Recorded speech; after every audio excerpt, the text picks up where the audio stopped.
Oh, you came to see a review, huh? Well, I mean, I would, but I've been really focused on my college classes lately, and my finals are this week. I just don't have time for it, you know?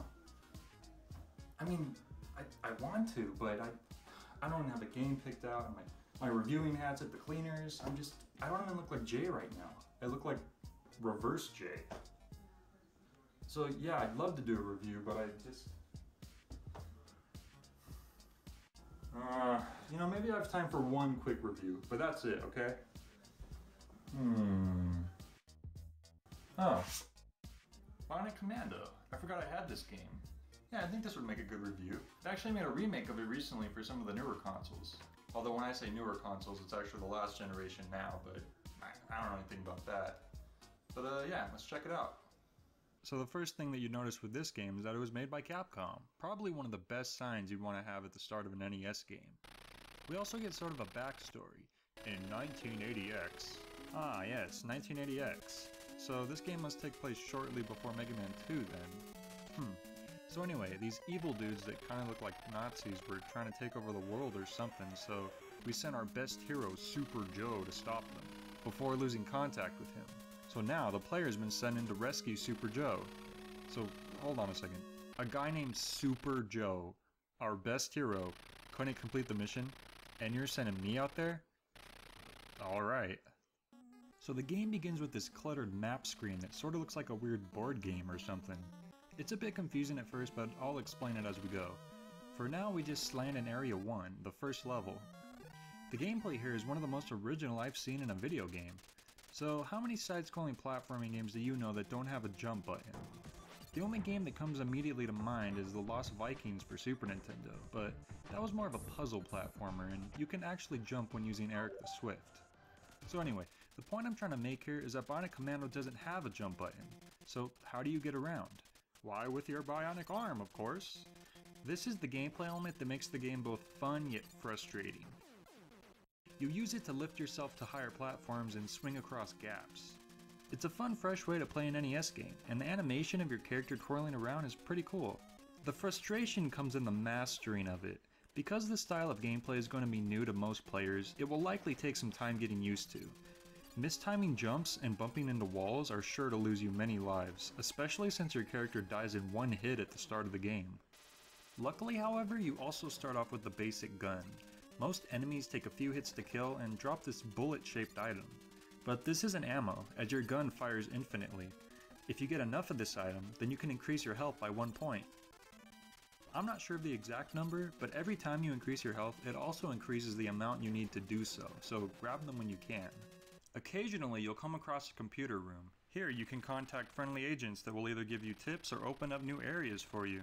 Or you can spy on enemy transmissions to get more helpful clues. Once in a while, you'll find these floating packages that contain items, including this cool shield power-up. Unfortunately, it doesn't last long. So the first level is pretty simple, just get through all the enemies, destroy the electric doors, and reach the end. When entering the final room of the level, you're met with a nice surprise, a boss. Yeah, this game actually has bosses. Well, the first boss is actually just a squadron of enemies all attacking you at once, but hey, it's something. Avoid the enemies, shooting any that get in your way, and aim for the computer thing at the right side of the room. After enough shots, it explodes and you've completed level 1. Well, completing levels in this game isn't exactly completing them. Really what happens is that you get a new item, and then you can play through it again or grind for health if you feel like it. That brings us back to the map screen. Now that you've beaten the first level, you can move on, but you get a choice of where you want to go. If you pick an area with a white block and a purple number, then you're going to a normal level like the first one. But if you pick an area with a purple block and a white number, then you'll enter a neutral area. What that means is you're in no danger of an enemy attack, even if you see enemies there. In fact, if you try to shoot anybody in this area, then they'll all go after you. All these areas really are used for is gathering information and finding any items that may help you on your journey.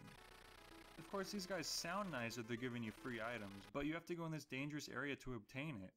Seriously, these spikes do some major damage. What's wrong with these neutral guys? What are they, passive-aggressive or something? Super Joe? I'm sorry, I don't know anyone named that. Yeah, I didn't think so. Well, since there's nothing else to do here, I guess we'll move on to the next level. And to be honest, I should let you guys know that you don't have to beat an area to move on to the next one. You can technically just skip over Area 1 at the start of the game if you feel like it. Sounds pretty cool, huh? Well, the only downside of this is if you run into these trucks, then the game changes completely into something that looks like Akari Warriors. You have to go through a huge barrage of enemies and make it to the top of the screen to survive and move on. On top of that, skipping to later levels just makes things extra difficult since you haven't upgraded your health yet, and may be missing items needed to progress, so it's probably best to do things in order. Like here in Area 4, you enter a dark cave filled with deadly spikes and enemies. Luckily, because I stopped in the neutral area beforehand, I have flares to light things up. Of course, that doesn't make this area any less difficult. There's some tricky jumps, and like I said before, the spikes do some major damage, even with my upgraded health. Don't be surprised to die a couple times your first time through here. In fact, wait a minute. Oh, please don't tell me this game doesn't have any continues? No, that can't be true. It's fun and challenging, but challenging enough to where you need more than a few tries to keep going. 3 lives just isn't going to cut it. Well, the truth is, while you may not start with any continues, you can actually find them in-game. But where, may you ask? Well, where's the one place you wouldn't expect? Yeah, it's in the weird Akari Warrior stages, of course. It turns out that these little badges that enemies drop sometimes are the continues. The first time playing this, I had no idea, as I've never heard of a game doing something like this. Why can't I just have unlimited continues? Well, anyway, if you manage to make it through the cave, then you come up against a new boss. And a pretty tough one this time. He has a big shield, a gun, a knife, and a bionic claw thing of his own. Man, talk about overkill. The trick here is to get behind him, which isn't as simple as it sounds. When standing on a platform above him, he uses his claw to knock you back. And when you do manage to get behind him, it doesn't take long for him to turn around. I'd be impressed to see anyone get past this guy on their first try. And look at that, I ran out of continues, meaning that I have to start the game all over again. Ah, damn it. I'd like to try again, but I don't have a lot of time left to study. I gotta go, guys. Okay, maybe one more try. Well, okay, you want another trick to getting past the shield guy? The trick is to just not fight him. Yeah, the only thing that really matters here is the computer. Avoid him as best as you can and just blow the thing up. You'll get your item and you'll be able to progress just the same. In fact, the item you get is your first weapon upgrade, the wide cannon. It's sort of like a short-range shotgun, but not particularly powerful. To be honest, it's probably best to just stick with your original weapon for now. In the next neutral area, you run into what looks like the leader of the bad guys. Too bad you just can't get rid of him here and now. Oh well, at least there's an extra life here, and extra life would be very useful, but with those spikes, this is almost like a gambling game. Alright, got it. Hey, there's also a wall here. This is a neutral zone, isn't it? Why can't I get through? I wonder if... Uh-oh. No, I didn't mean it. Stop. Well, better hide here. Wait, that's what they were trying to keep from me? Some dumb communicator? Well, actually, you need this to progress through the game, so why the hell were these neutral jerks keeping it from me? Oh well. So after escaping that mess, we head on to the next level. The goal here is simply to reach the top of this tower, but in doing so, you're gonna have to go through many enemies and obstacles, including these little boulder things, lasers, and dudes in helicopter jetpacks with electricity guns. Another challenge here is doing trick jumps off of the lights. You can only stand on them for a split second, so while avoiding enemies, you have to be quick. I must be using the wrong communicator because all I'm picking up here is baby talk. Man, this is definitely the most challenging area of this game so far, and the building just seems to keep going on forever. Oh, what's this, springs now? Yep, and you gotta figure out how to use them while dealing with even more parachuting enemies. Ugh, finally made it to the top where the boss is, but I'm down to my last hit. Maybe I could just stay up here and build my health up killing enemies.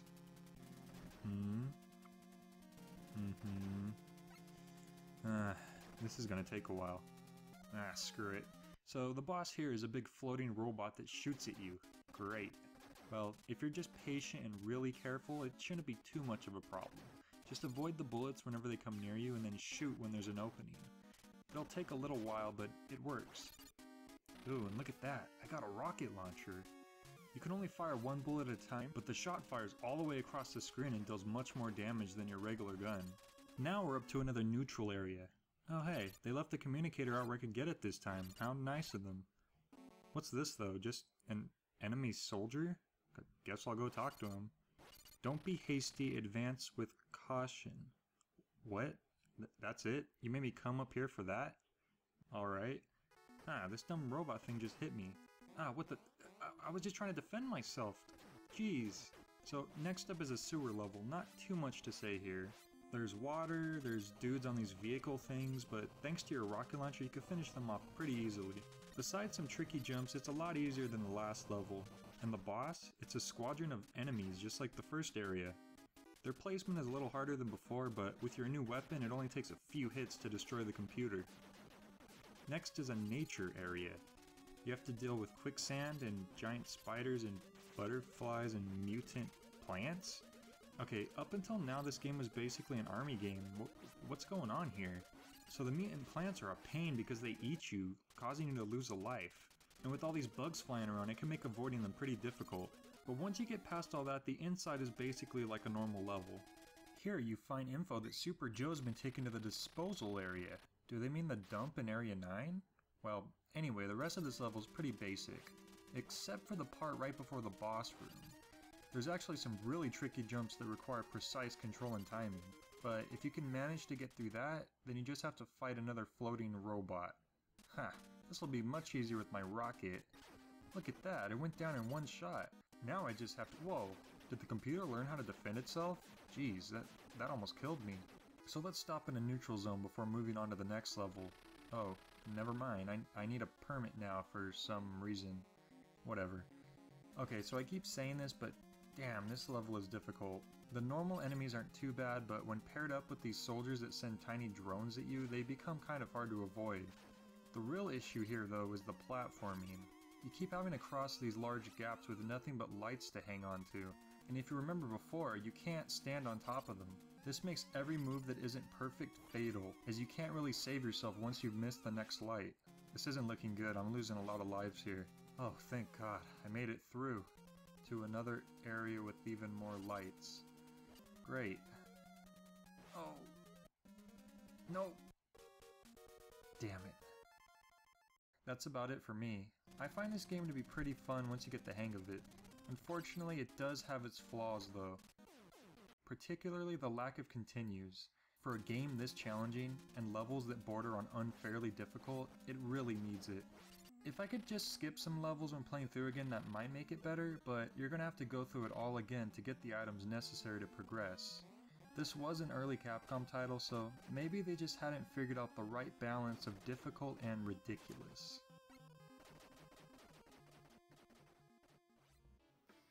That's it. So yeah, Bionic Commando, it's really challenging, but it's fun. The only major flaw that I could see is the lack of continues. I don't mind losing lives and having to start levels over. When you played and got so far into a game and they make you start the whole thing over, that sort of sucks. But oh yeah, I really gotta go now, guys. I hope you liked the review.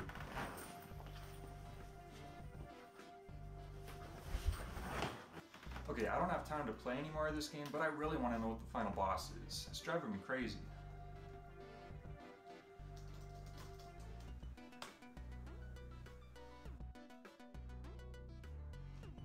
You're gonna fight Hitler?